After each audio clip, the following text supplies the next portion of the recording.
Hello students, कैसे हैं आप सब लोग। Welcome to Shivam sir civil classes. तो हमारा इरिगेशन इंजीनियरिंग का तीसरा वीडियो है, ठीक है, जिसमें इससे पहले हमने फर्स्ट वीडियो में सिलेबस डिस्कस किया था।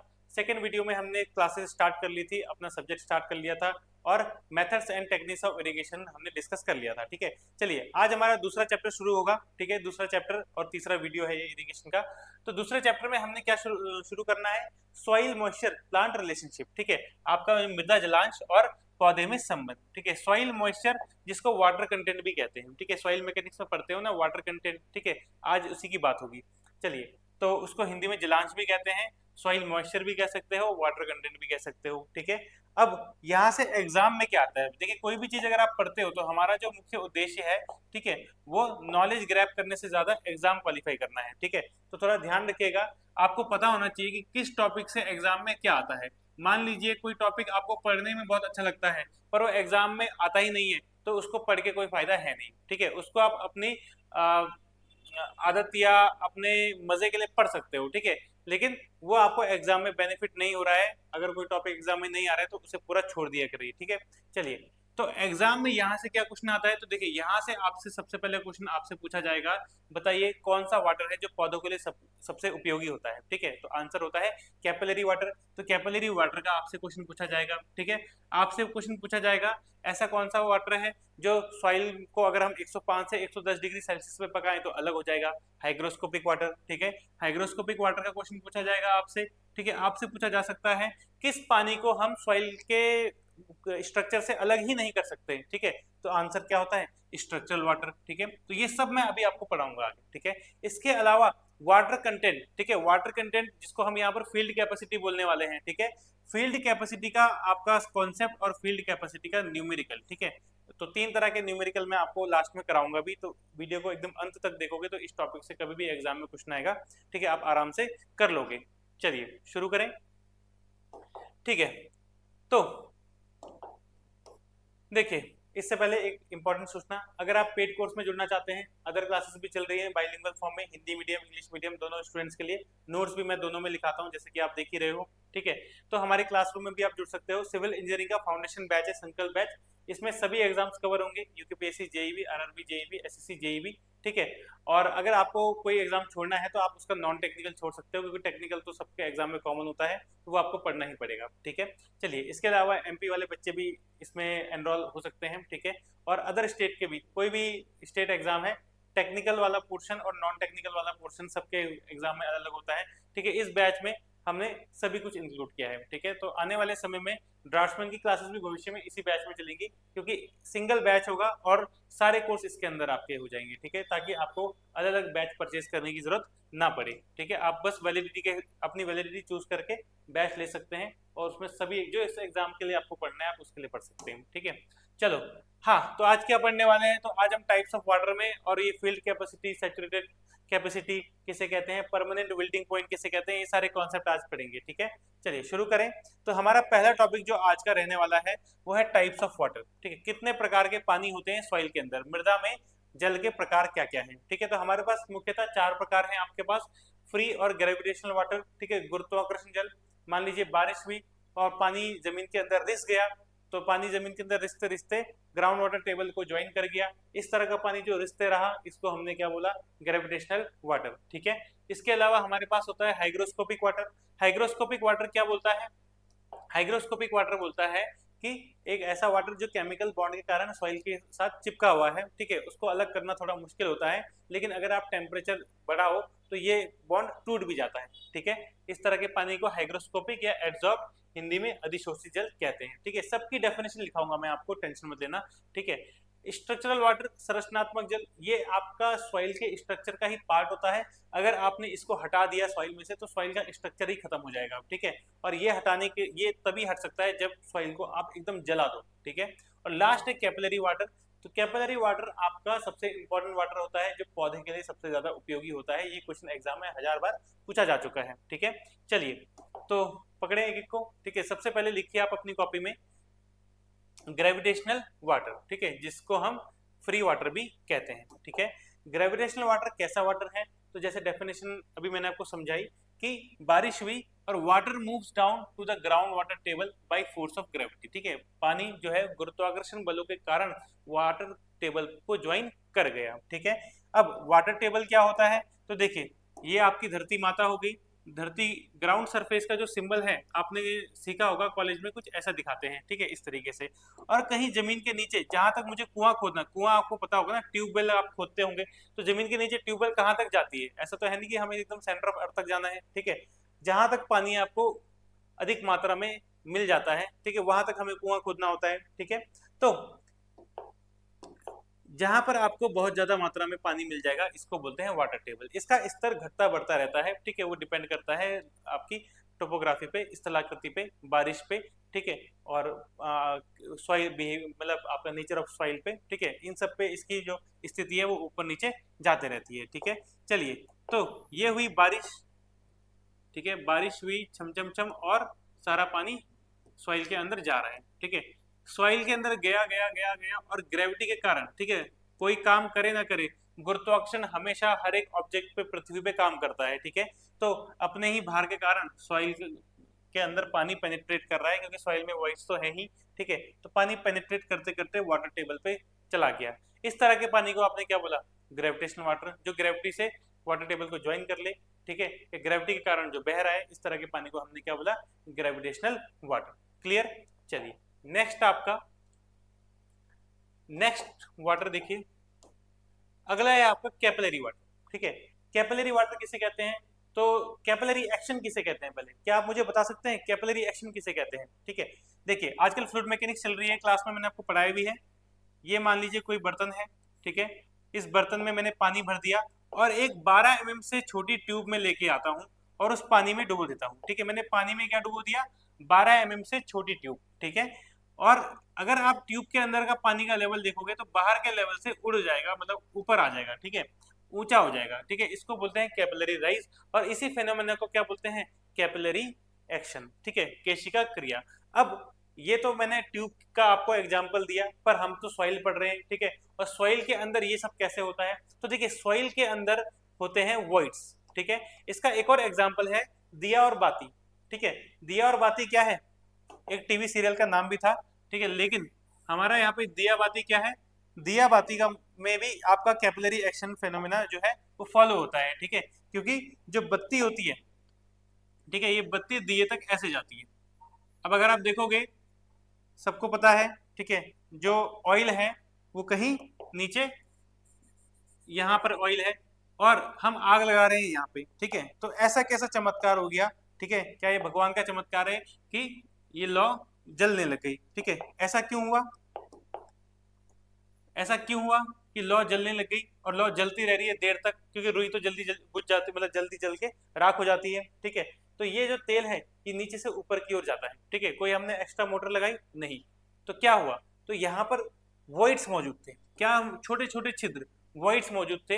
ये वॉइड्स 12 mm से कम साइज के होते हैं, इस वजह से इनके अंदर भी ये भी ट्यूब का काम करते हैं और यहाँ पर भी कैपिलरी एक्शन देखने को मिलता है। तो सॉइल में भी आपको कैपिलरी एक्शन देखने को मिलता है, उसी प्रकार जैसे आपको कॉटन में, यानी कि आपके रुई में आपको कैपिलरी एक्शन देखने को मिल रहा है, पानी नीचे से ऊपर जा रहा है। ठीक है, तो अगर आपको ये एक्शन देखने को मिलता है, ठीक है, हाँ, तो सॉइल में भी देखने को मिलेगा। Water moves upward against gravity, यानी कि जो पानी है वो गुरुत्वाकर्षण के खिलाफ नीचे से ऊपर की ओर जाता है। इस तरह के पानी को हम बोलते हैं कैपिलरी एक्शन। ठीक है, इसके पीछे main responsible phenomena surface tension, पृष्ठ तनाव होता है। ठीक है, चलिए वो सब हम फ्लूइड मैकेनिक्स में पढ़ते हैं, तो उस वाले पॉइंट को छोड़ सकते हैं। अब यहाँ से इरिगेशन में यहाँ से क्या क्वेश्चन पूछा जाता है, तो ये जो आखिरी लाइन आप देख रहे हो, it is the most suitable for plant growth. ठीक है, यह पौधों की वृद्धि के लिए सबसे उपयुक्त होता है। एग्जाम में भी आपसे यही क्वेश्चन पूछा जाएगा और कई बार पूछा जा चुका है कि पौधों की वृद्धि के लिए,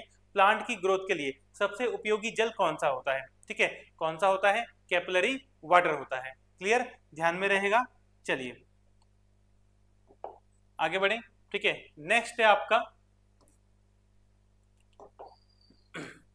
नेक्स्ट है हाइग्रोस्कोपिक वाटर। ठीक है, हाइग्रोस्कोपिक वाटर किसे कहते हैं, तो देखिए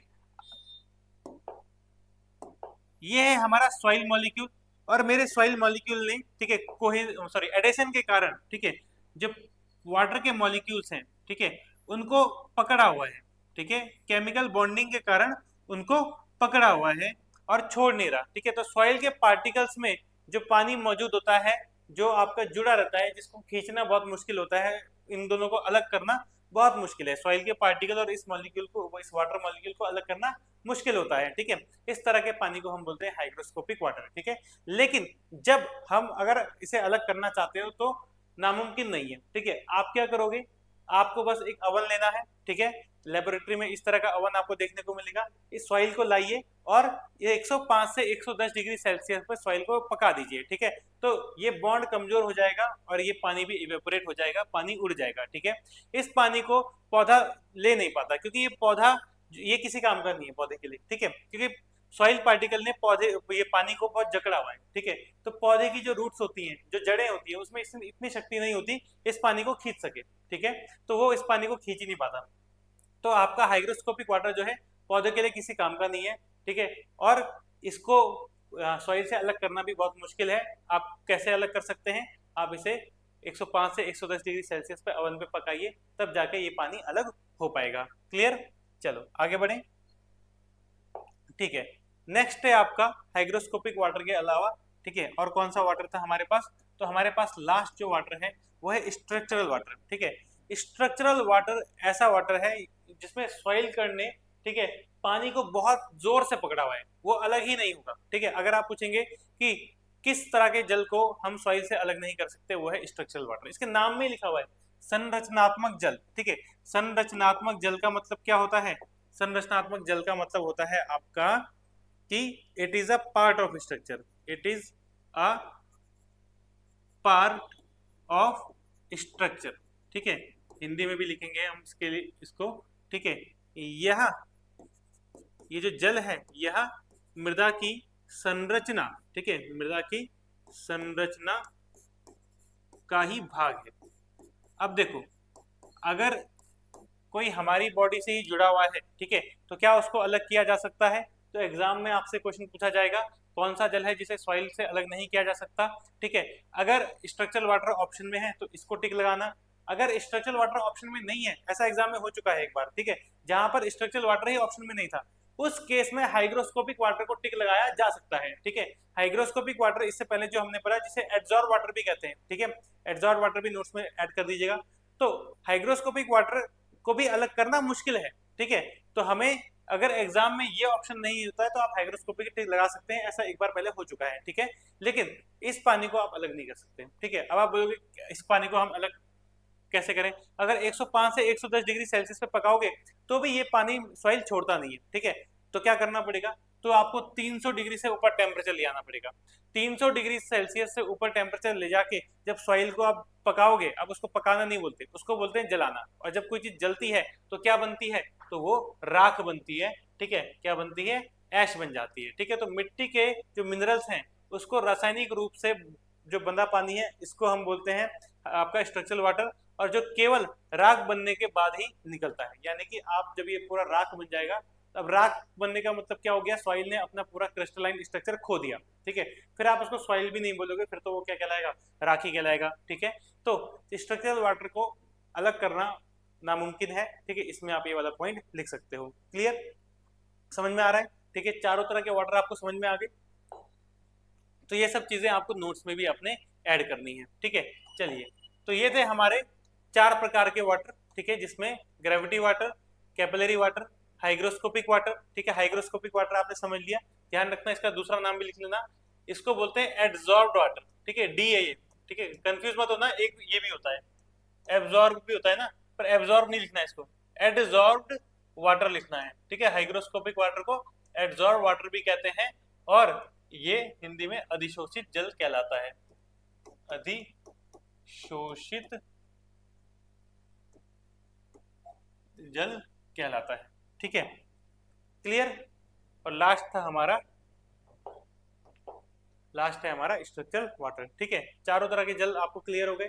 ठीक है, तो यहाँ पर आप रिप्रेजेंटेशन भी अगर देखोगे तो हाइग्रोस्कोपिक वाटर में सॉइल पार्टिकल्स और पानी बहुत कम है। ठीक है, पानी कम है, वो पानी अलग नहीं कर सकते हम। ठीक है, पौधा तो इस पानी को ले ही नहीं सकता, तो पौधे के लिए हाइग्रोस्कोपिक वाटर किसी काम का नहीं है। ठीक है, हाँ, जब इसमें पानी की मात्रा थोड़ी ज्यादा होती है, वाटर कंटेंट थोड़ा ज्यादा होता है, ठीक है, तो वो कैपिलरी एक्शन के कारण होता है, ठीक है। तो कैपिलरी वाटर जो है वो पौधा आसानी से ले लेता है, तो पौधे के लिए उपयोगी है, ठीक है।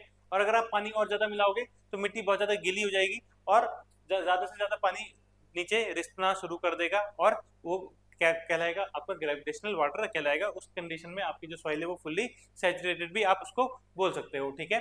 चलिए, तो पौधे के लिए जो उपयोगी पानी होता है, ठीक है, उसको हम क्या बोलते हैं, अवेलेबल वाटर, ठीक है, प्लांट अवेलेबल वाटर या अवेलेबल वाटर फॉर क्रॉप्स, ठीक है। इसके बीच में आता है फील्ड कैपेसिटी और परमानेंट बिल्डिंग पॉइंट। तो ये वाटर कंटेंट की वैल्यूज है, ठीक है। अब नेक्स्ट टॉपिक हमारा यही है, ठीक है। तो चलिए वाटर कंटेंट पे आते हैं। वाटर कंटेंट, ठीक है, वाटर कंटेंट सबने सॉइल मैकेनिक्स में सुना होगा, wait of water upon weight of solid formula होता है इसका, ठीक है। तो यहाँ पर भी हम वही करने वाले हैं, ठीक है। और डेरिवेशन भी है हमारे पास यहाँ पर एक, तो वो भी पढ़नी है हमको। यहाँ से फॉर्मूला भी है, फील्ड कैपेसिटी का फॉर्मूला एग्जाम में पूछा भी जाता है और उसका न्यूमेरिकल भी आपके एग्जाम में कई बार आ चुका है, ठीक है। तो आपको न्यूमेरिकल भी करना है। चलिए शुरू करें। तो मॉइस्चर कंटेंट, वाटर कंटेंट, जलांश, कुछ भी आप कहना चाहो कह सकते हो, ठीक है। तो 5 प्रकार के जलांश हमारे पास है। सैचुरेटेड कैपेसिटी, संतृप्त क्षमता, बारिश भी पूरी सॉइल में पानी पानी भरा हुआ है, ठीक है, कीचड़ ही कीचड़ हो रखा है सब जगह, तो ये कौन सी कंडीशन है, ये कौन सी कंडीशन है, ये आपकी सैचुरेटेड कंडीशन है, ठीक है। आज बारिश हुई, पूरी मिट्टी गीली हो रखी है, कीचड़ ही कीचड़ है, ये कौन सी कंडीशन है, यहाँ पर जो वाटर कंटेंट सॉइल का होगा वो होगा सैचुरेटेड कैपेसिटी, ठीक है। वो कितना भी हो सकता है, ठीक है। वाटर कंटेंट का फॉर्मूला होता है wait of water upon weight of solid, आपस में दोनों में कोई संबंध नहीं है, ठीक है। तो वाटर कंटेंट की जो वैल्यू है वो 100% से भी ऊपर हो सकती है, ठीक है। ऐसा भी हो सकता है 150% हो, 200% हो, ठीक है। लेकिन अब क्या होगा, एक दो दिन बाद क्या होगा, एक दो दिन बाद ग्रेविटी वाटर वाला तो आपने पढ़ा अभी थोड़ी देर पहले, एक दो दिन बाद ये पानी जमीन के नीचे रिसेगा, ठीक है। तो जमीन के नीचे जितना रिस गया, अब जो गीली मिट्टी है, क्योंकि जमीन के नीचे तो रिस गया, ठीक है, लेकिन ऐसा नहीं कि पूरा 100% पानी नीचे चला जाता है। मिट्टी आप 10-12 दिन बाद भी खोदोगे, ठीक है, बारिश के, तो आपको नीचे गिल्ली दिखना शुरू हो जाएगी। इसका मतलब संपूर्ण पानी जमीन के नीचे नहीं जा पाता, ठीक है। तो वो जो पानी अटक गया, ठीक है, वो जो पानी अटक गया जिसमें ग्रेविटी का प्रभाव भी कुछ नहीं हो पाया, उसको हमने क्या नाम दिया, उसको हमने नाम दिया फील्ड कैपेसिटी। उस वाटर कंटेंट को हमने क्या नाम दिया, फील्ड कैपेसिटी, ठीक है। अभी मैं इसको एक ग्राफ के फॉर्म में भी समझाऊंगा, जिसमें एक आपको फॉर्मूले की फॉर्म में भी समझाऊंगा, ठीक है। तो आपको क्लास थोड़ा ध्यान से देखनी है वरना समझ में आएगा नहीं, ठीक है। और एग्जाम में फिर आप रट के जाओगे और फिर हमेशा की तरह आया हुआ क्वेश्चन गड़बड़ कर दोगे, ठीक है। नेक्स्ट है आपका परमानेंट बिल्डिंग पॉइंट। ये क्या है, ये भी वाटर कंटेंट की वैल्यू है, ठीक है। लेकिन ये ऐसी वैल्यू है कि भाई वाटर कंटेंट की वैल्यू, जैसे मान लीजिए अगर क्ले है तो क्ले के लिए परमानेंट बिल्डिंग पॉइंट कितना होता है, 30%। तो अगर इस क्ले में 30% से नीचे अगर पानी चला गया तो भाई पौधा ले ही नहीं पाएगा, ठीक है। वो पौधा बोलेगा भाई सॉइल में पानी बहुत कम है, ठीक है, सॉइल में पानी बहुत कम है, मैं इसको खींच ही नहीं पा रहा हूँ, ठीक है। तो वो उस पॉइंट को बोलते हैं परमानेंट विल्टिंग पॉइंट। और विल्ट का मतलब होता है, हिंदी वाले जो बच्चे हैं, विल्ट मतलब होता है सूखना, ठीक है। पौधा सूखता कब है, जब उसे पानी नहीं मिलता, ठीक है। तो जब पानी नहीं मिलेगा तो पौधा क्या हो जाएगा, सूख जाएगा। उसी वाटर कंटेंट को, जिस वाटर कंटेंट से नीचे आपका पौधा सूखना शुरू कर दे, उस वाटर कंटेंट को क्या बोलते हैं, परमानेंट विल्टिंग पॉइंट बोलते हैं, ठीक है। फिर आपके पास आता है अवेलेबल मॉइस्चर कंटेंट, ठीक है। Available moisture content capillary water ही है, ठीक है। ये असल में क्या है, ये असल में कैपिलरी वाटर है, क्योंकि पौधे के लिए अवेलेबल कौन है, वो है आपका केशिका जल, ठीक है। कैपिलरी वाटर ही है जो पौधे के लिए अवेलेबल होता है, वही उसी के काम का होता है, ठीक है। तो अवेलेबल वाटर का मतलब आपका कैपिलरी वाटर, ठीक है। और एक है रेडिली अवेलेबल मॉइस्चर कंटेंट, ठीक है। रेडिली मतलब होता है सहजता से, ठीक है। मतलब पानी की अगर लेवल या पानी का वाटर कंटेंट ज्यादा है तो पौधा जो है बहुत आसानी से पानी को चूस लेता है अपनी जड़ों द्वारा, ठीक है, सक कर लेता है, ठीक है। तो ऑस्मोटिक प्रेशर वहां पर, ये सारे कॉन्सेप्ट में भी आपको आगे पढ़ाऊंगा, ठीक है। तो यहाँ पर बहुत आसानी से इस वाटर कंटेंट में पौधा जो है वो एकदम मजे की जिंदगी जीता है और पौधे के पास सफिशिएंट पानी है, ठीक है।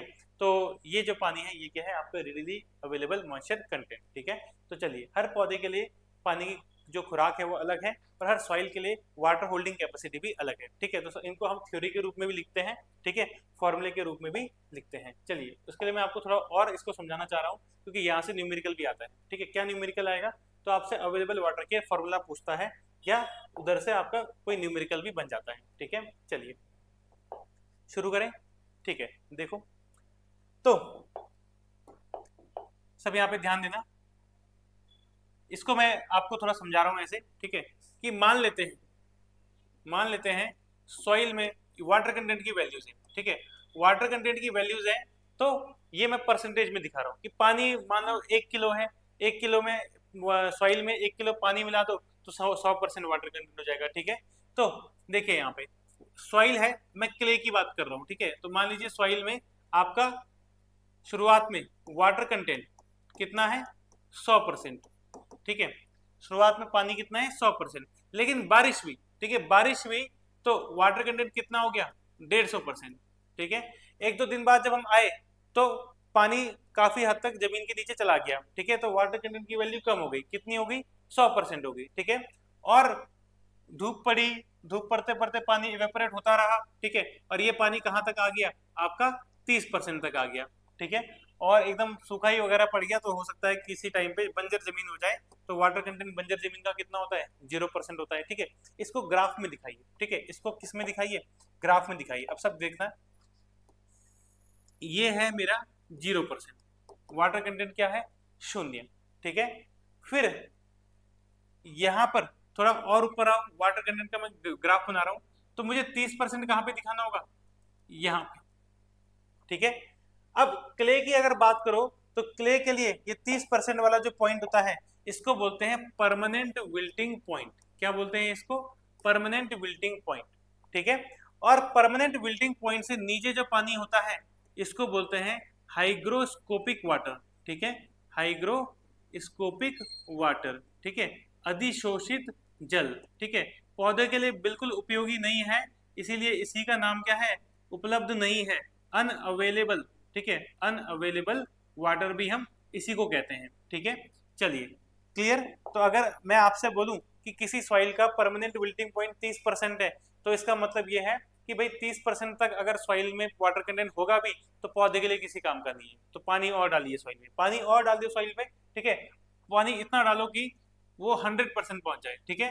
तो 100% को मैं यहाँ पर क्या बोल रहा हूँ, फील्ड कैपेसिटी, ठीक है, 100% को मैं यहाँ पे क्या बोल रहा हूँ, फील्ड कैपेसिटी, कि सॉइल में कितना पानी होना चाहिए था, फील्ड कैपेसिटी मतलब सारा पानी जमीन के नीचे चला गया तो भी सॉइल में जितना पानी मौजूद होता है उसे हम क्या बोलते हैं, फील्ड कैपेसिटी, ठीक है। और जब बारिश ताजा ताजा हुई थी तब सॉइल में जो वाटर कंटेंट था उसको क्या बोलते हैं, उसको बोलते हैं सैचुरेटेड कैपेसिटी, उसे हम क्या बोलते हैं, सैचुरेटेड कैपेसिटी, ठीक है। खैर सैचुरेट कैपेसिटी अब हमारे एग्जाम में यहाँ से देखो, मैंने आपको पहले ही बोला आपका हर एक जो नोट है वो एग्जाम के आसपास घूमना चाहिए, ठीक है। एग्जाम में यहाँ से न्यूमेरिकल आता है, ठीक है, एक क्वेश्चन मैं आपको कराऊंगा, ठीक है। तो 30% से ऊपर पानी तो आराम से ग्रहण कर सकता है ना पौधा, ठीक है। तो ये जो हिस्सा है ये पौधे के लिए अवेलेबल है, ठीक है, ये हिस्से को क्या बोलते हैं, अवेलेबल वाटर कंटेंट, ठीक है। ये क्या है आप अवेलेबल, एक मिनट है, उपलब्ध जल, अवेलेबल वाटर, ठीक है। और मैंने आपको क्या लिखाया था अभी अभी थोड़ी देर पहले मैंने आपको पढ़ाया था, अवेलेबल वाटर क्या है, किसको बोलते हैं अवेलेबल वाटर, कैपिलरी वाटर को ही तो हम बोलते हैं अवेलेबल वाटर, ठीक है, कैपिलरी वाटर को ही हम क्या कहते हैं, अवेलेबल वाटर, ठीक है, ये भी सी जैसा लग रहा है, ठीक है, कैपिलरी वाटर को ही हम क्या बोलते हैं, अवेलेबल वाटर। तो बहुत आसान सा सवाल, ठीक है, एग्जाम में आपसे कई बार ये क्वेश्चन पूछा गया है न्यूमेरिकल में या फॉर्मूले के रूप में, भैया अवेलेबल वाटर का फॉर्मूला बताओ, ठीक है। तो अगर मैं आपसे बोलूं 30% तक तो अवेलेबल नहीं है तो बाकी जो बचा 70% वो अवेलेबल है, ठीक है। तो कैसे निकालोगे अवेलेबल वाटर, हम क्या करेंगे, फील्ड कैपेसिटी से माइनस कर देंगे क्या, परमानेंट विल्टिंग पॉइंट, ठीक है, फील्ड कैपेसिटी से माइनस कर देंगे परमानेंट विल्टिंग पॉइंट, और ये आपका बहुत इंपॉर्टेंट फॉर्मूला है, एग्जाम में बस इतना ही पूछा जाता है, टेंशन मत लो, ठीक है, ये इतना सरल सा फॉर्मूला एग्जाम में पूछा गया है, बिल्कुल मैं आपको एक क्वेश्चन भी दिखा दूंगा, ठीक है, आपके एसएससी जेई का क्वेश्चन दिखा दूंगा एक, ठीक है। चलिए आपसे बस क्या पूछा हुआ है, अवेलेबल वाटर किसे कहते हैं, तो फील्ड कैपेसिटी में से आप परमानेंट विल्टिंग पॉइंट माइनस कर दीजिए, इसको हम बोलते हैं अवेलेबल वाटर, ठीक है। यही चीज मैं फिर से पढ़ाऊंगा अभी आपको, टेंशन मत लो, अभी मैंने किसी की डेफिनेशन लिखाई नहीं है, ठीक है। और 0 से लेके 75% तक, ठीक है, इसको बोलते हैं रिडीली अवेलेबल मॉइस्चर कंटेंट, ठीक है, या आप इसको वाटर भी कह सकते हो, रिडीली अवेलेबल वाटर कंटेंट। क्लियर आए समझ में? सॉइल में पूरा जो पानी है कुल मिला के जितना वाटर कंटेंट है उसको बोलते हैं सैचुरेटेड कैपेसिटी। बारिश हुई तो सॉइल किस में पहुंच गई, सैचुरेट कैपेसिटी में। फिर 2-3 दिन बाद पानी नीचे जमीन में रिस गया, ठीक है, तो जो जो वाटर कंटेंट बचा उसे हमने क्या नाम दिया, फील्ड कैपेसिटी, ठीक है। उसके बाद आप जो वाटर कंटेंट पौधा बहुत आसानी से ग्रहण कर लेता है उसे बोलते हैं आपका रेडिली अवेलेबल वाटर कंटेंट, ठीक है। फिर एक ऐसा वाटर कंटेंट भाई उससे नीचे अगर वैल्यू पानी की गई सॉइल में तो पौधा सूख जाएगा, उसे हम बोलते हैं परमानेंट विल्टिंग पॉइंट, ठीक है। और फॉर्मूला क्या याद रखना है, अवेलेबल वाटर कैसे निकालते हैं, फील्ड कैपेसिटी में से आप परमानेंट विल्टिंग पॉइंट माइनस कर देते हो, ठीक है, इसको बोलते हैं अवेलेबल वाटर कंटेंट, ठीक है। तो अब मैं इन सब की डेफिनेशन आपको लिखाता हूँ, क्लियर, इन सब की डेफिनेशन लिखेंगे अभी, ठीक है। चलो लिखो, सबसे पहला सैचुरेटेड कैपेसिटी, सैचुरेशन कैपेसिटी संतृप्त क्षमता, ठीक है, संतृप्ति क्षमता, मृदा की संतृप्ति क्षमता। ध्यान रखना ये सब वाटर कंटेंट है, ठीक है, ये सब क्या है, water content. The maximum amount of water that can be stored inside the voids of soil even including the gravity water is called saturated water, ठीक है। कहने का मतलब आप जब बारिश नहीं होती है, ठीक है, तो गुरुत्वीय जल यानी कि जो ग्रेविटी वाटर था वो भी अभी सॉइल में मौजूद है, ठीक है। तो गुरुत्वाकर्षण जल आपका जो ग्रेविटी वाटर है उसको मिला के जो भी पानी सॉइल में मौजूद होता है सब कुछ मिला के, ठीक है, उसको हम बोलते हैं ग्रेविटी वाटर, ठीक है। और यही आपकी क्या है, water holding capacity of soil है, ठीक है। अगर आप पूछोगे वाटर होल्डिंग कैपेसिटी किसे कहते हैं, तो पानी में जो सॉइल है वो कितना पानी एब्जॉर्ब करके रख सकती है, अपने पास धारण करके रख सकती है, ठीक है, उसे हम बोलते हैं वाटर होल्डिंग कैपेसिटी। एग्जाम में पूछा जाएगा वाटर होल्डिंग कैपेसिटी का मतलब, तो बताना है क्या है, सैचुरेशन कैपेसिटी को ही हम क्या बोलते हैं, water holding capacity of soil कहते हैं। क्लियर आए समझ में, ठीक है। तो सॉइल में जितना पानी मौजूद है वो क्या हो जाएगा, आपका वाटर होल्डिंग कैपेसिटी हो जाएगा, ठीक है। Next field capacity, field capacity किसे बोला, फील्ड कैपेसिटी, फील्ड कैपेसिटी का मतलब क्या है, तो एकदम इसको पढ़ने की जरूरत नहीं है, मैं आपको बताता हूँ, ठीक है। अब सैचुरेटेड में तो हमने सारा पानी ले लिया, फील्ड कैपेसिटी में कौन सा वाटर कंटेंट लेंगे, तो भाई जमीन 2-3 दिन बाद पानी पूरा नीचे जमीन में रिस गया, ठीक है, तो सॉइल में जितना वाटर कंटेंट बचा उसे हमने क्या बोल दिया, फील्ड कैपेसिटी, उसे हमने क्या बोल दिया, क्षेत्रीय क्षमता, ठीक है। तो हेडिंग डालिए क्षेत्रीय क्षमता, क्षेत्रीय क्षमता, ठीक है। फील्ड कैपेसिटी जलांश को ही बोलते हैं, वाटर कंटेंट को ही बोलते हैं, ठीक है। रीडिंग मारने के लिए पढ़ लेता हूं, वैसे मैंने आपको समझा दिया। Field capacity is the water content of the soil 2 to 3 days after a rain or irrigation event when the remainder of water has been removed by the downward forces of gravity, ठीक है। कहने का मतलब क्षेत्रीय क्षमता किसे कहते हैं, जब बारिश या सिंचाई की घटना के 2 से 3 दिन बाद मिट्टी की जो पानी है, पानी की मात्रा है, जब शेष पानी को गुरुत्वाकर्षण जल के नीचे की ओर हटा दिया जाता है, मतलब जो पानी चला गया नीचे उसको हटा दो, जो बच गया सॉइल में उसे हमने क्या बोल दिया, उसे हमने फील्ड कैपेसिटी कहा, ठीक है। और अगर कोई मीडियम टेक्सचर सॉइल होती है, जिस सॉइल का टेक्सचर मीडियम फॉर्म में होता है, ठीक है, उसमें ये आपका फील्ड कैपेसिटी पोर वाटर 50% होता है, पोर वाटर का, ठीक है, जितना भी पानी छेदों में भरा होगा तो फील्ड कैपेसिटी की वैल्यू उसका 50% हो जाती है, ठीक है। खैर ये ज्यादा इंपॉर्टेंट पॉइंट नहीं है, आपको इसकी डेफिनेशन ध्यान में रखनी है, ठीक है। ग्रेविटी वाटर के बाद जो सॉइल में बच गया उसे हमने क्या बोल दिया, फील्ड कैपेसिटी बोल दिया, ठीक है। तो कोई जरूरी नहीं कि आप सेम टू सेम यही डेफिनेशन लिखो, ठीक है, आप अपने हिसाब से जो मैं बोल रहा हूँ उसको भी आप नोट कर सकते हो, ठीक है, उसको भी लिख सकते हो। इसलिए मैं चाहता हूँ, कोशिश बच्चों को ये बोलता हूँ कि नोट्स अपने हाथों से बनाया करो, और वीडियो देखते टाइम कई चीजें हम स्लाइड में भूल जाते हैं, पर मैं इसे ऐसे ओरली बता रहा होता हूँ, ठीक है, तो उस टाइम पे आप उसको लिख सकते हो, ठीक है। चलिए नेक्स्ट है आपका PWP, स्थायी म्लानी बिंदु, स्थायी म्लानी बिंदु, ठीक है, PWP परमानेंट विल्टिंग पॉइंट। क्या बोला था मैंने कि भाई एक समय ऐसा आएगा जब वाटर कंटेंट पानी में है, सॉरी सॉइल में वाटर कंटेंट है, सॉइल में पानी मौजूद है, लेकिन पौधे में इतनी शक्ति नहीं है कि उस पानी को खींच सके। वो पानी कौन होगा, वो पानी हाइग्रोस्कोपिक वाटर होगा, ठीक है। पौधे में इतनी शक्ति नहीं होती कि उस हाइग्रोस्कोपिक वाटर को खींच सके, तो पौधा सूखना शुरू कर जाएगा, ठीक है। तो water content at which roots of crop enable to extract water for its growth and wilts up, ठीक है। यह विल्स मतलब सूखना, यह नमी की वह मात्रा है, जलांश की वह मात्रा है, वाटर कंटेंट की वो वैल्यू है जिसके नीचे अगर वाटर कंटेंट गया तो पौधा अपनी वृद्धि के लिए मिट्टी से नमी नहीं खींच पाएगा, ठीक है। और इस नमी की मात्रा पर पौधा मुरझा जाएगा, ठीक है। जैसे कि सैंडी सॉइल की बात करें तो वहां पे आपका 2% तक परमानेंट विल्टिंग पॉइंट होता है। देखो परमानेंट विल्टिंग पॉइंट का मतलब हाइग्रोस्कोपिक वाटर की शुरुआत हो गई, ठीक है। मैंने आपको अभी ग्राफ बनाया, फिर से देख लेना। परमानेंट विल्टिंग पॉइंट से नीचे कौन सा पानी था? हाइग्रोस्कोपिक वाटर था। तो एक तरीके से परमानेंट विल्टिंग पॉइंट आपको हाइग्रोस्कोपिक वाटर का ही परसेंटेज देता है, ठीक है। अगर मैं बोल रहा हूँ परमानेंट विल्टिंग पॉइंट कितना है? 2%, इसका मतलब सैंडी सॉइल में हाइग्रोस्कोपिक वाटर कितना होता है? 2% होता है, ठीक है। यानी कि उसमें आपका जितना भी वाटर कंटेंट होगा, ठीक है, आपका 2% जब वाटर कंटेंट पहुंचेगा तो सॉइल जो पौधा है, ठीक है, वो खींचना बंद कर देगा। लेकिन क्ले सॉइल आपको पता है, क्ले चिकनी मिट्टी जिसे हम बोलते हैं, वो पानी को पकड़ के रखती है, ठीक है। तो वहां पर आप देखोगे उसका परमानेंट विल्टिंग पॉइंट ज्यादा होगा, ठीक है, 30%, ठीक है। मतलब सॉइल में अगर 30% पानी भी है तब भी पौधे में इतनी ताकत नहीं है कि सॉइल से खींच सके, ठीक है। लेकिन सैंडी सॉइल में ऐसा नहीं है। सैंडी सॉइल में आपका सैंडी सॉइल आसानी से पानी को छोड़ देती है, ठीक है, तो पौधा आराम से उसको ले लेगा, ठीक है। तो पौधे की ग्रोथ के लिए सैंडी सॉइल अच्छी है, ठीक है, क्योंकि वो 2% तो बहुत कम वैल्यू है, ठीक है। लेकिन क्लेई सॉइल में अगर आप पौधा उगाओगे तो 30% पानी होने के बावजूद भी पौधा उसको ग्रहण नहीं कर पाएगा, ठीक है। इस पानी को हम, इस वाटर कंटेंट को हम क्या बोलते हैं? परमानेंट विल्टिंग पॉइंट बोलते हैं, ठीक है। इससे नीचे पौधा पानी नहीं खींच सकता सॉइल में से, ठीक है। क्लियर?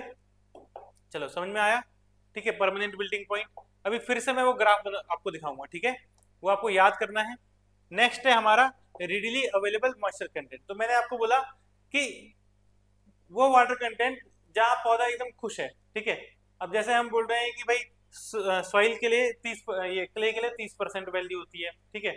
लेकिन अगर मैं बोलूँ पौधे पानी की जो मात्रा है सॉइल में वो 70% है, तो आप खुद ही समझदार हो कि 30% तो बहुत कम है, ठीक है। जब 30% पहुंचेगा तब पौधे के लिए नुकसानदायक हो जाएगा। लेकिन अभी पौधे में कितना पानी बोल रहा हूँ मैं? 75% वाटर कंटेंट है। इसका मतलब ये है कि पौधा मजे से जिएगा, ठीक है, क्योंकि उसके पास जो पानी है वो आसानी से वो ग्रहण कर सकता है, ठीक है। इस तरह के वाटर कंटेंट को बोलते हैं रीडिली अवेलेबल मॉइस्चर कंटेंट, ठीक है। तो रीडिली अवेलेबल मॉइस्चर कंटेंट, रॉ भी आप बोल सकते हो, is the water that a plant can easily extract from the soil. ऐसा पानी जो पौधा जो है वो उस मृदा में से बहुत आसानी से निकाल लेता है, मिट्टी से आसानी से निकाल लेता है, ठीक है। It is the soil moisture held between field capacity and a nominated refill point for unrestricted growth, ठीक है। यानी कि मतलब आपको मैंने ग्राफ अभी दिखाया था, बताऊंगा। फील्ड कैपेसिटी से नीचे था, ठीक है, लेकिन जिस लेवल पे था पौधे के लिए वो जो ग्रोथ होती है, मतलब पौधे के लिए सफिशिएंट होती है, ठीक है। तो अब वैल्यू एग्जाम में पूछेगा आपसे, एग्जाम में क्या पूछेगा कि सामान्यतः ये रेडिली अवेलेबल मॉइस्चर कंटेंट कितना होता है, ठीक है। तो ये होता है लगभग 75 to 80% ऑफ अवेलेबल, ठीक है। जितना पानी अवेलेबल है उसका 75% कैसा होता है? रेडिली अवेलेबल मॉइस्चर कंटेंट, ठीक है। पीछे हम जब ग्राफ बनाएंगे तो अभी दोबारा से ग्राफ बनाएंगे, ठीक है, क्योंकि एग्जाम में न्यूमेरिकल आता है, तो न्यूमेरिकल क्या आता है वो आपको पता होना चाहिए, ठीक है। क्लियर? एक बार फिर से जल्दी जल्दी देखो, रेडिली अवेलेबल मॉइस्चर कंटेंट क्या है? जो पौधा बहुत आसानी से उपयोग कर ले, ठीक है। उससे पहले हमने क्या पढ़ा? उससे पहले हमने पढ़ा परमानेंट बिल्डिंग पॉइंट, ये ऐसा वाटर कंटेंट जिससे नीचे अगर वैल्यू जाती है तो पौधा उस पानी को ग्रहण नहीं कर पाएगा। फील्ड कैपेसिटी, जो भी पानी ग्रेविटी वाटर जो भी नीचे चला गया तो सॉइल में जितना रह गया किसी भी कारण, कैपिलरी एक्शन के कारण रह गया, ठीक है, किसी भी कारण सॉइल में पानी अटका हुआ है, ठीक है, तो उस वाटर कंटेंट को हम क्या बोलेंगे? Field capacity. और पूरा ओवरऑल जो वाटर कंटेंट होता है, ठीक है, ग्रेविटी वाटर को मिला के उसे हम क्या बोलते हैं? सैचुरेशन कैपेसिटी, ठीक है। वो ग्राफ फिर से बनाता हूं मैं, ठीक है। वो ग्राफ क्या था आपका? वो ग्राफ कुछ ऐसा था जो मैंने थोड़ी देर पहले आपको बताया था। सबसे नीचे हमारी 0% वाटर कंटेंट की दर्शाता है, उससे ऊपर हमारा क्या होता है? परमानेंट विल्टिंग पॉइंट, ठीक है। उससे ऊपर हमारा होता है फील्ड कैपेसिटी, ठीक है, और उस सबसे ऊपर होता है सैचुरेशन कैपेसिटी, ठीक है। और मैंने आपको क्या बोला? और मैंने आपको बोला कि ये पूरा जो वाटर है इसको क्या बोलेंगे हम? कैपिलरी वाटर, यानी कि अवेलेबल वाटर, ठीक है। और ये जो पूरा वाटर है ये कैसा है? अनअवेलेबल। ये कैसा है? Unavailable water. एग्जाम में आपसे पूछा जाएगा ऐसा कौन सा पानी है जो पौधे के लिए उपलब्ध नहीं है, तो उसे हम बोलते हैं अनअवेलेबल वाटर। और इसका असली नाम क्या है? Hygroscopic water. मतलब आपका सॉइल में पानी मौजूद है लेकिन पौधे में इतनी ताकत नहीं है इसको खींच सके, ठीक है। अवेलेबल वाटर कौन सा होता है? Capillary water. पौधे में इतनी ताकत होती है कि आराम से कैपिलरी वाटर को खींच सके, ठीक है। और अगर मैं फील्ड कैपेसिटी में से परमानेंट बिल्डिंग पॉइंट बताऊं, घटा दूं, ठीक है, तो क्या बचेगा? अवेलेबल वाटर कंटेंट बच जाएगा, ठीक है। और लगभग अवेलेबल वाटर का 75%, ठीक है, वो क्या होता है? रेडिली अवेलेबल मॉइस्चर कंटेंट, ठीक है। अगर यहाँ तक आपका पानी है तो सॉइल जो क्रॉप्स है, ठीक है, उसकी रूट्स के लिए कोई दिक्कत नहीं है, वो उसकी जिंदगी आराम से मस्त कटेगी, ठीक है। क्लियर? एक ग्राफ भी आप बनाना सकते हो सैंडी और क्ले सॉइल में। अगर आप देखोगे तो ग्राफ आपको कुछ ऐसा देखने को मिलेगा, ठीक है। तो आपका वाटर कंटेंट की अलग अलग वैल्यूज हैं, ठीक है, जैसे आपके लिए सैंडी सॉइल में, ठीक है, तो यहाँ पर आपकी फील्ड कैपेसिटी की अलग अलग वैल्यूज हैं, ठीक है, इसमें आपकी कम होती है। क्ले वाली सॉइल ज्यादा पानी स्टोर करती है, उसके लिए ज्यादा होती है, ठीक है।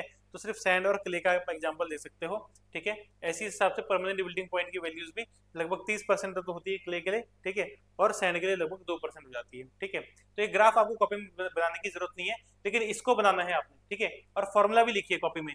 अवेलेबल वाटर कंटेंट क्या होता है? फील्ड कैपेसिटी में से परमानेंट बिल्डिंग पॉइंट माइनस कर दो, ठीक है, उसे हम बोलते हैं अवेलेबल वाटर कंटेंट। क्लियर? याद हो जाएगा? चलिए जल्दी से एक क्वेश्चन करिए जरा, ठीक है। पहले तो इस फॉर्मूले को आप नोट कर लीजिए, फॉर्मूला है इंपॉर्टेंट, ठीक है। अवेलेबल मॉइस्चर कंटेंट किसके बराबर होता है? Field capacity minus permanent building point, ठीक है। वैसे मुझे हिंदी में इसको नहीं लिखाना चाहिए, ठीक है, क्योंकि ये आपको टेक्निकल जो टर्म है वो इंग्लिश में ही याद रहनी चाहिए, फिर भी हिंदी स्टूडेंट्स देख लीजिए। उपलब्ध जलांश, उपलब्ध वाटर कंटेंट, ठीक है, कितना होगा?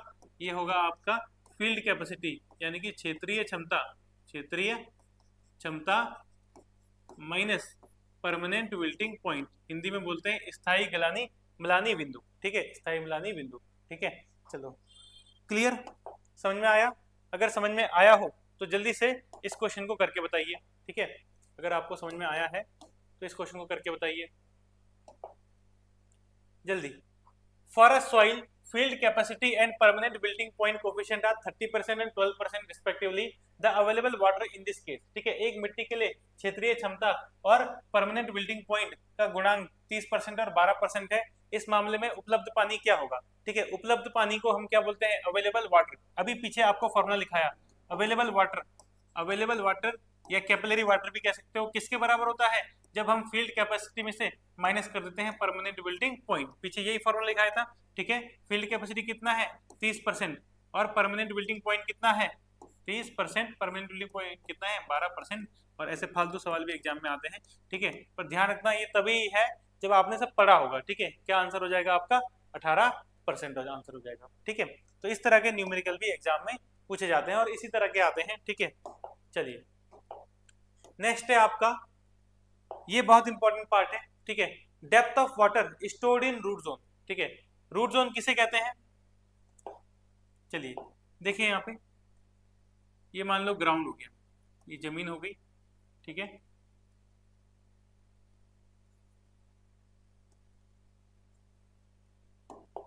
ये पौधा है, अब पौधे की ये है जड़ें, ठीक है। पौधे की क्या है? ये जड़ें, ये है रूट्स। तो रूट्स की जो गहराई होती है, ठीक है, रूट्स की जो गहराई होती है इसे बोलते हैं डेप्थ ऑफ रूट जोन, ठीक है, डी। इसे हम क्या बोलते हैं? Depth of root zone. लेकिन क्या पानी यहाँ तक स्टोर होता है सॉइल में? ठीक है, तो जहां तक भी होता है, ठीक है, मान लो पानी यहाँ तक स्टोर है, ठीक है, ये देखो पानी कहाँ तक स्टोर है? पानी यहाँ तक स्टोर है। जहां तक पानी स्टोर होगा उसे हम क्या बोलेंगे? Depth of water stored in root zone, ठीक है। यही हमारा टॉपिक है, depth of water stored in root zone. हम किसका फॉर्मूला डिराइव करेंगे? Depth of water stored in root zone, ठीक है। डी डब्ल्यू तो आपने लिख दिया। डी का मतलब क्या होता है? डी का मतलब भी लिख देना। डी मतलब होता है आपका डेप्थ ऑफ रूट जोन, दोनों अलग है, ठीक है। D W depth of water, जो रूट जोन में कितना पानी संचयित है, ठीक है, और रूट जोन की लंबाई कितनी है उसे डी बोल रहे हैं, ठीक है। तो जड़ क्षेत्र की गहराई, डेप्थ ऑफ रूट जोन। तो इसको थोड़ा ध्यान से समझना, डेरिवेशन है ना, तो फिर आप अगर समझोगे नहीं तो फिर दिक्कत हो जाएगी, ठीक है। जड़ क्षेत्र की गहराई, जड़ क्षेत्र की गहराई, क्योंकि इसको मैं स्लाइड से नहीं बता सकता, इसको मुझे आपको लिखा दिखा के बताना पड़ेगा, ठीक है। चलो पहले इसको गहराई पूरा लिख देते हैं, फिर आते हैं इसमें। चलो देखें, तो भाई हमने एक क्षेत्र लिया, एक पौधा ले लिया, ठीक है। अगर एरिया की बात करूं तो मैंने कितना एरिया कंसीडर कर रखा है फिलहाल अभी, ये जो पूरा एरिया है, ठीक है, ये है आपका एरिया 1 मीटर स्क्वायर, ठीक है। कितना बड़ा एरिया है? 1 मीटर स्क्वायर, ठीक है। अब मैं यहाँ पर अगर मैं बोलूँ फील्ड कैपेसिटी कितनी है, फील्ड कैपेसिटी तो वाटर कंटेंट को ही बोलते हैं, तो फील्ड कैपेसिटी का फॉर्मूला क्या हो जाएगा? Wait of water upon weight of soil, ठीक है। Wait of water upon weight of soil, ठीक है। ये फॉर्मूला पढ़ा है ना आपने, wait of water upon weight of soil solid, ठीक है, ये फॉर्मूला होता है। चलिए, अब वेट का फॉर्मूला क्या होता है? तो अगर आपने सॉइल मैकेनिक्स या फ्लूइड मैकेनिक्स पढ़ी होगी, ठीक है, तो वहां पर मैंने आपको हर बार बताया है कि जब भी वेट निकालना हो तो डेंसिटी वाला फॉर्मूला, वेट डेंसिटी या यूनिट वेट वाला फॉर्मूला यूज करना है। यूनिट वेट का फॉर्मूला क्या होता है? वेट अपॉन वॉल्यूम, ठीक है। जैसे मास डेंसिटी का होता है मास अपॉन वॉल्यूम, वैसे वेट डेंसिटी का क्या होता है? Weight upon volume. इसी को वेट डेंसिटी बोलते हैं, इसी को यूनिट वेट बोलते हैं, इकाई भार भी गामा को ही बोलते हैं, गामा है सिंबल, ठीक है। यूनिट वेट, इकाई भार, वेट डेंसिटी, स्पेसिफिक वेट, सब इसी के नाम है, ठीक है। चलिए, तो वेट अपॉन वॉल्यूम, तो भाई वेट का फॉर्मूला क्या हो जाएगा? मुझे तो वेट चाहिए ना, तो वेट का फॉर्मूला क्या हो जाएगा? वेट का फॉर्मूला हो जाएगा यूनिट वेट इंटू वॉल्यूम। क्या फॉर्मूला बन जाएगा? यूनिट वेट इंटू वॉल्यूम, ठीक है। अब देखो जरा, अब यहां पर ध्यान देना, हाँ, फील्ड कैपेसिटी, फील्ड कैपेसिटी बराबर wait of water upon weight of solid, ठीक है। वेट ऑफ वाटर क्या होगा? Gamma into volume, gamma of water into volume. Volume क्या किसके बराबर होती है? Area into depth. एरिया तो मैंने दोनों के लिए क्या ले रखा है? 1 मीटर स्क्वायर, ठीक है। तो मैं लिख सकता हूं इसको एरिया इंटू डेप्थ, ठीक है। वाटर की डेप्थ कितनी है? वाटर की डेप्थ है आपकी, अच्छा ये तो अभी, हाँ, वाटर की डेप्थ क्या है? D W. चलो, इसके अलावा अपॉन में क्या आएगा? वो है wait of soil. Wait of soil, तो सॉइल तो मैं पूरा ले रहा हूँ, ठीक है, तो पूरी सॉइल का यूनिट वेट क्या होगा? तो यूनिट वेट ऑफ सॉइल कर लो, ठीक है, और इनटू एरिया। एरिया तो देखो, एरिया पानी का भी वही है, और क्योंकि वॉल्यूम देखो, वॉल्यूम आप देखोगे तो डी डब्ल्यू यहाँ तक आ रहा है, तो वॉल्यूम होगा लेंथ इंटू ब्रेथ, वो तो एरिया आ गया, और हाइट ये थी, तो वाटर वाले केस में तो मैंने हाइट इतनी ली, लेकिन जब पूरी सॉइल की बात करूंगा तो एरिया तो सेम ही है, बस हाइट क्या है इसकी ज्यादा है, ठीक है। तो area into depth of root zone, ठीक है। तो आपको दिख रहा होगा यहाँ पर एरिया, एरिया तो कॉमन आ गया, 1 मीटर स्क्वायर 1 मीटर स्क्वायर, इसको काट देते हैं, ठीक है। और हमारा जो फॉर्मूला बन गया, मुझे डी डब्ल्यू निकालना है, ठीक है। तो देखिए, यहाँ से मुझे क्या निकालना है? Depth of water stored in root zone, ठीक है, depth of water stored in root zone. अब अगर इसको निकालना चाहते हो तो इसको उधर भेज दो, ठीक है। तो हमारा फॉर्मूला बनेगा, देखो इसको मैं वहां भेज रहा हूँ, गामा एस, ठीक है, या नेक्स्ट पेज में कर लें इसको, समझ में आ जाएगा, ठीक है। अभी छोटा छोटा लिखता हूँ, depth of water stored in root zone, gamma S upon gamma W, ठीक है, into depth of root zone into field capacity, ठीक है। ये फॉर्मूला आपको याद करना है, इससे आएगा एग्जाम में न्यूमेरिकल, ठीक है। कोई बात नहीं, अभी उसको अच्छे से मैं दूसरे पेज में भी, इसमें थोड़ा मैसी सा हो गया, ठीक है। तो डेरिवेशन समझ में आई, ठीक है, पहले तो समझनी है, तो इतनी बड़ी कोई बात है नहीं, ठीक है। इंजीनियरिंग के विद्यार्थियों, अगर आपको इतना समझ में नहीं आ रहा तो एक बार वीडियो को दोबारा से देखिए कैसे कैसे मैंने निकाला। हाँ, अगर आपको यही नहीं पता कि ये गामा यूनिट वेट कहाँ से आया, तब आपको थोड़ा तैयारी की जरूरत है, फिर आपके लिए थोड़ा वो दुख की बात है, ठीक है। फिर आप मतलब काफी पीछे हो, अपने कॉन्सेप्ट को आपको बढ़ाना पड़ेगा, ठीक है, सारे सब्जेक्ट अच्छे से पढ़ने पड़ेंगे, क्लियर। चलिए, तो हमारा फॉर्मूला क्या हो गया? डेप्थ ऑफ वाटर, कितना पानी रूट जोन में स्टोर होता है, unit weight of solid upon unit weight of water into D, ठीक है, इंटू फील्ड कैपेसिटी, ठीक है। अगले पेज में लिखते हैं इसको, चलिए इसको मिटा देते हैं। हाँ, इसको भी आप, इसको हमने कर लिया अभी एक बार सॉल्व ना, ठीक है, इसको भी आप काट दो, ठीक है। तो डेप्थ ऑफ वाटर का हमारा फॉर्मूला क्या आया? डेप्थ ऑफ वाटर का फॉर्मूला आया हमारा unit weight of solid upon unit weight of water into depth of root zone into field capacity, ठीक है। फील्ड कैपेसिटी मतलब 1% आपको दिया होगा वो रखना है, ठीक है। लेकिन अगर कभी किसी क्वेश्चन में आपको परमानेंट बिल्टिंग पॉइंट गिवन होता है तो ध्यान रखना, फिर उस केस में इफ PWP इज अवेलेबल, ठीक है, अगर ये भी आपके पास है, ठीक है, और फील्ड कैपेसिटी भी आपके पास है, तो ध्यान रखना पौधे के लिए उपयोगी पानी कौन सा होगा, ठीक है। तो अभी हमने पढ़ा अवेलेबल वाटर क्या होता है, ठीक है, तो फील्ड कैपेसिटी और परमानेंट बिल्टिंग पॉइंट के बीच में जो पानी होता है वही पौधे के लिए अवेलेबल होता है, ठीक है। तो अगर किसी क्वेश्चन में आपको PWP और फील्ड कैपेसिटी दिया है, ठीक है, ये दोनों गिवन है, तो क्या होगा, तो नया फॉर्मूला बनेगा डेप्थ ऑफ वाटर किसके बराबर होता है, unit weight of soil upon unit weight of water depth of root zone, और फील्ड कैपेसिटी से आपको माइनस करना पड़ेगा परमानेंट विल्टिंग पॉइंट, ठीक है। तो ये आपके प्रीवियस पेपर में इसका न्यूमेरिकल पूछा जा चुका है, दोनों के न्यूमेरिकल, ठीक है। अगर फील्ड कैपेसिटी गिवन है तो सिर्फ वो रखो, अगर परमानेंट बिल्टिंग पॉइंट भी गिवन है तो वो रखो, ठीक है। मान लीजिए रीडीली अवेलेबल मॉइस्चर कंटेंट दिया है तो फिर वो रखो, ठीक है, तब आपका फॉर्मूला थोड़ा चेंज होएगा, ठीक है। तो वैसा क्वेश्चन मुझे कभी दिखा नहीं तो इसलिए मैं उसको छोड़ रहा हूँ, उसको स्किप कर रहा हूँ। तो ध्यान रखिएगा ये फॉर्मूला आपको याद होना चाहिए, depth of water stored in root zone, ठीक है। हैंडराइटिंग मेरी थोड़ी खराब सी बन रही होगी, ठीक है, इसलिए मैं लिखने वाली जो चीजें हैं उसको स्लाइड में लिख के आता हूँ, पर फिर भी मेरे हिसाब से आपको समझ में आ जाएगा, ठीक है। फिर से लिख लेता हूँ, डेप्थ ऑफ वाटर कितना जमा होता है, ठीक है, unit weight of solid, unit weight of water, ठीक है, depth of root zone into field capacity minus permanent wilting point. Clear, ठीक है, हो जाएगा ये सब याद, इतना समझ में आया? अगर समझ में आ गया, ठीक है, तो एक न्यूमेरिकल का आंसर बताओ, ठीक है, आपके प्रीवियस पेपर का एक क्वेश्चन का आंसर बताइए, ठीक है। इसको नोट कर लीजिए कॉपी में और आंसर भी बताइए नेक्स्ट। चलिए, क्वेश्चन है the root zone of an irrigation soil has dry weight of 15 kilonewton per meter cube and a field capacity of 20%. What will be the depth of moisture in the root zone at a field capacity? Assume unit weight of water 10 kilonewton per meter cube. Unit weight of water वैसे actual में 9.81 kilonewton per meter cube होता है, पर question में खुद ही बोल रहा है। और न्यूमेरिकल ध्यान रखना, एग्जाम में जब आप करते हो सॉल्व तो 9.81 लिया भी मत करो, 10 ही ले लिया करो, ठीक है, जल्दी सॉल्व हो जाता है आंसर। हाँ, तो क्वेश्चन में गिवन क्या है, एक सिंचित क्षेत्र में जड़ क्षेत्र का शुष्क इकाई भार, ठीक है, आपको सॉइल का यूनिट वेट दे रखा है कितना, 15 किलो न्यूटन पर मीटर क्यूब, और क्या गिवन है, फील्ड कैपेसिटी आपको दे रखी है, फील्ड कैपेसिटी क्या है 20%। अब परसेंट में है तो इसे आप 100 से डिवाइड कर लो, परसेंटेज सबको पता है ना, 20% का मतलब क्या होता है, परसेंटेज खोलोगे तो 20/100 हो जाएगा, ठीक है, टेक्निकल वाले बच्चे हैं, 0.2 रखेंगे हम, ठीक है, क्लियर।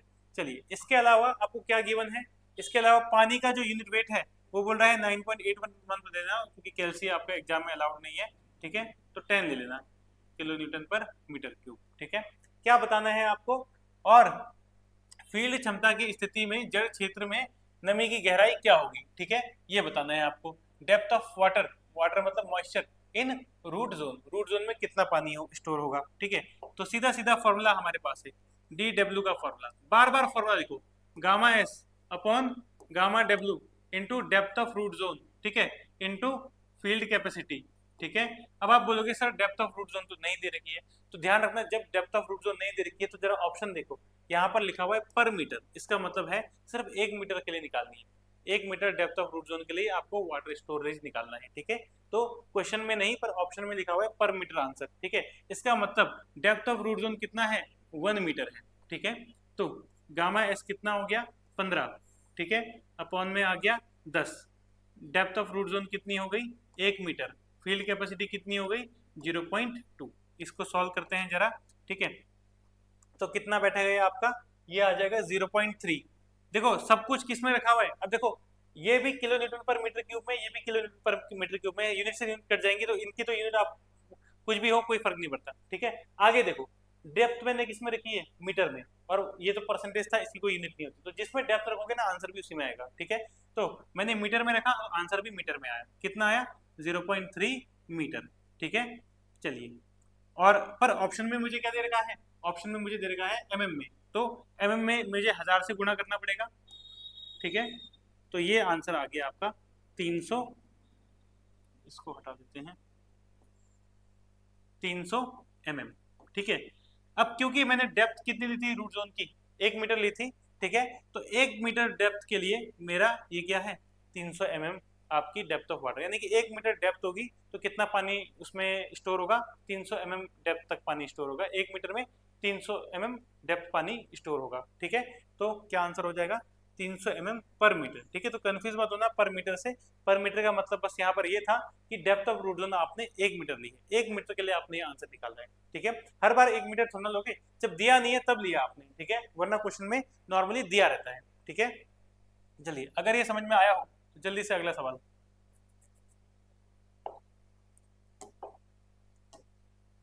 नेक्स्ट क्वेश्चन, ये आपसे क्या पूछता है, what is the moisture depth available for evapotranspiration in 1 metre depth of soil. ठीक है, अच्छा, इसमें भी इस बार दिया है 1 मीटर डेप्थ है। ठीक है, if the dried unit weight is 1.5 ग्राम पर सीसी, फील्ड कैपेसिटी 30% है, और परमानेंट बिल्डिंग पॉइंट कितना है, 10% है। ठीक है, चलो कोई बड़ी बात नहीं है।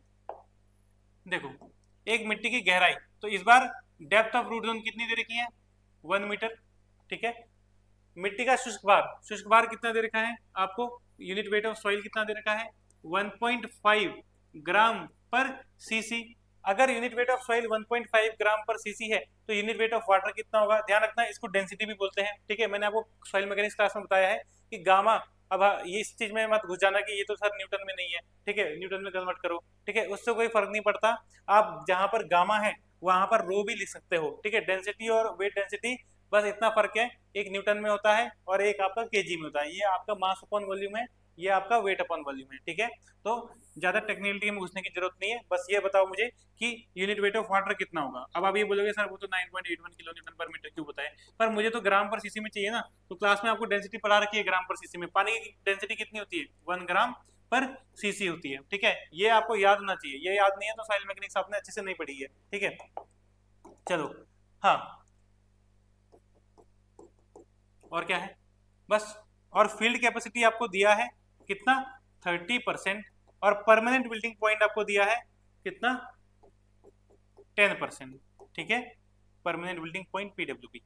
चलो, तो हमारा फॉर्मूला क्या बोलता है, हमारा फॉर्मूला बोलता है कि भाई डेप्थ ऑफ वाटर स्टोर अगर आपको निकालनी है तो आप ऊपर रखिए यूनिट वेट ऑफ सॉलिड, नीचे रखिए यूनिट वेट ऑफ वाटर, और इनटू कर दीजिए डेप्थ ऑफ रूट जोन से, इनटू फील्ड कैपेसिटी, और अगर परमानेंट बिल्डिंग पॉइंट दिया है तो उसमें से उसको माइनस भी कर दीजिए। ठीक है, और मैं आपको और भी अच्छे क्वेश्चन कराऊंगा इसके। ठीक है, चलिए, ये तो बेसिक से क्वेश्चन है, अभी इसके अच्छे अच्छे लेवल के क्वेश्चन भी एग्जाम में, आईएएस के एग्जाम में आते हैं। ठीक है, उसके मैं अलग वीडियो बनाऊंगा। ठीक है, वो प्रैक्टिस वाले सेशन जो मैं आपको कराता हूँ उसमें कराऊंगा आपको। ठीक है, चलो, क्योंकि ये देखा जाता है कि जो एसएससी जेईई का एग्जाम होता है उसमें सेम टू सेम आईएएस के क्वेश्चन रिपीट होते हैं। ठीक है, मतलब वैल्यू के साथ में, ऑप्शन के साथ में। चलो, यूनिट वेट ऑफ सॉलिड कितना है, 1.5। ठीक है, अपॉन में क्या आ जाएगा, 1।